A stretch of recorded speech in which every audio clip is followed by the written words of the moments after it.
Battle of Gettysburg called The Killer Angels, and I finished it on Christmas Day, 1984. I was visiting my father in Western Michigan. And I remember he walked into the living room and I had just closed the book and I said, I know what I'm going to do next. And he said, what? And I said, the Civil War. And he said, oh, what part? And I said, all of it. And I remember he just sort of shook his head like my idiot son and walked out of the room.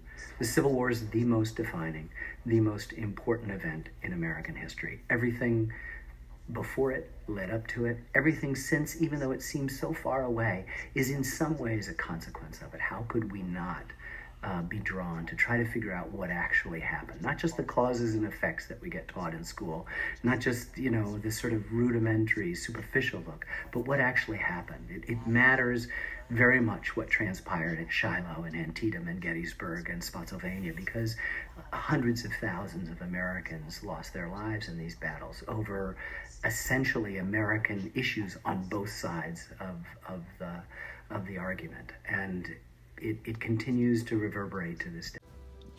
The Civil War was a beginning and an end in many ways. There were many impacts and benefits that made this so. The Civil War was the beginning of fatalities that led up to 650,000 deaths. It also led to the economic destruction for the South. In the end, the Civil War was an end because it ended slavery and ended the two different sides of the United States. For these reasons and more, the Civil War was a beginning and end in many ways. With the North being against having slaves and the South having a totally different view on slavery, disagreement ended up in a war that is a major part of U.S. history. The South were all for having slavery. It was less work for them on the farms and in the house. The South, being the Confederates, were not kind of the slaves, but were very cruel and made them work hard. The North, being the Union, they had the view that the slaves should not be treated as harsh and cruel. With Abraham Lincoln being the president during the time, he believed that slavery was not right, and his opinion was spread throughout the U.S. With the slaves from Africa, they were taken from their home and forced to do another's work. The Civil War began when Confederates bombarded Union soldiers at Fort Sumter in South Carolina, April 2, 1861. Earlier in 1850, the Fugitive Slave Act happened.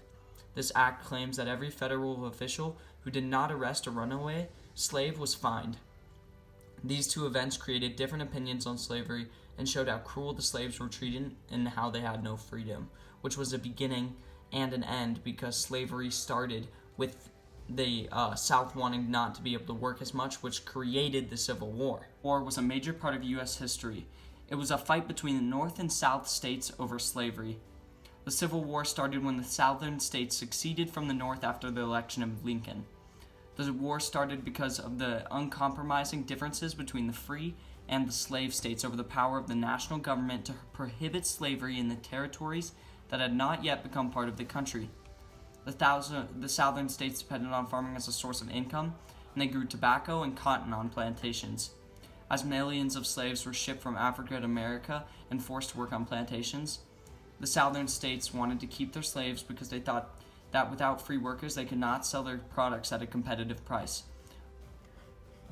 On the Confederate side, there was many things that changed America. Some of the people or generals were Wade Hampton, who served on the Senate and was a Democrat. He studied law but never practiced it. He was one of the largest slaveholders in the East, and he also served on the Senate during this time. These influential people is Richard Ewell. Richard Ewell became Brigadier General and could have lost them Gettysburg, the most important battle, because he didn't pursue the Northerners to get the high ground. This led to the end of the Civil War, where he was captured in Richmond trying to defend the fort there. This potentially made the Northerners win the Civil War. Early was one of these other important people. He participated in many battles like the Bull Run fight in Chancellorsville. He was then promoted to Major General. He was for slavery and liked it, except at the end of the war he ran away and hid in Mexico until later in life. He replaced Ewell in his final battles. Was the Army of Northern Virginia. The Army of Northern Virginia was commonly referred to Lee's Army and was the main fighting force for the Confederate Army. This is important because it was their main force to fight back against the Union and for slavery. Robert E. Lee assumed command of this army on June 1, 1882. The army suffered a string of defeats at the beginning of the war, but was later able to have more success. Johnston.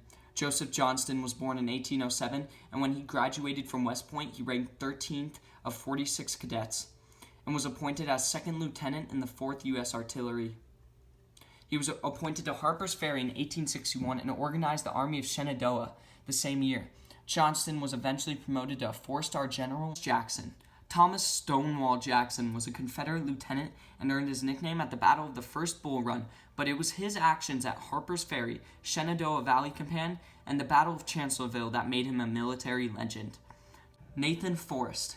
He was one of the polarizing figures in the Civil War, and he was a lieutenant general for the Confederacy. John Wilkes Booth. Booth shot and killed Lincoln while he was watching a performance. Booth wanted to kidnap Lincoln, and his plan was to bring him to Richmond and demand either peace or the release of Confederate soldiers as ransom. This did not work, so he decided to assassinate and possibly almost cause another war in between the United States. Jefferson Davis was a very important person because he was the first Confederate president of the United States. Initially, Davis was a popular president with the Southern people. He had a dignified bearing, a distinguished military record, extensive experience in political affairs, and most importantly, a dedication to the Confederate cause. Unfortunately for Davis, these attributes were not enough to triumph over the hard challenges posed by his new position. John Bell Hood. On February 20th, 1862, Hood was elevated to brigade command in the Confederate Army of the Potomac, whereupon he was promoted to the rank of brigadier general 11 days later. He was commissioned as a captain in the regular Confederate cavalry on March 16, 1861. The Civil War was the beginning of a lot of hatred. A good example of this is John Wilkes Booth, who shot and assassinated Abraham Lincoln.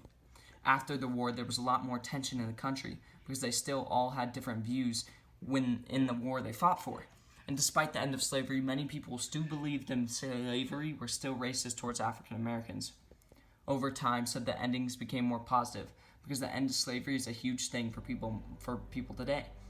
The Civil War also allowed the tensions between the sides to begin to loosen because the sides stayed together as one country and the differences were forgotten, allowing all the countries' fights and everything to be forgotten. And now things like slavery are known as a dark time in the history of America and show that the differences in views on these topics have been made more the same. There were many differences that came out of the war, whether they were positive or negative on the United States. The main negatives are all of the lives lost, the economic impacts, and how it made people wary about how the cultural and moral fabric of the nation had to be mended. Over the course of the war, America lost 620,000 people, which all at that time was around 2% of the population. The amount of people can really affect the nation because this means that 1 in every 50 people died due to this war.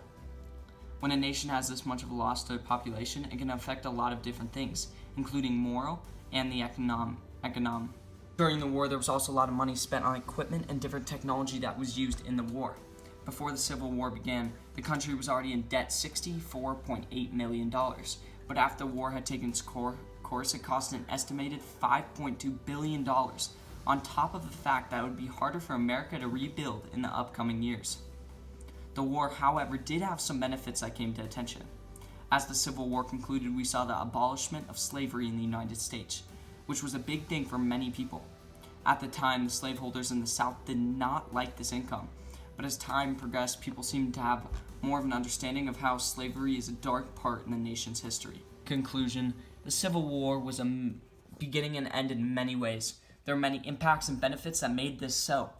The Civil War was the beginning of fatalities that led up to over 650,000 deaths and also led to the economic destruction for the South. In the end, the Civil War was an end because it ended slavery and ended two different sides of the United States. But in the way it was a beginning was because it abolished slavery, which caused a better times for people and no one could own anyone. This was also the beginning of a new nation because everybody wasn't split apart, which is why we have the America we know today.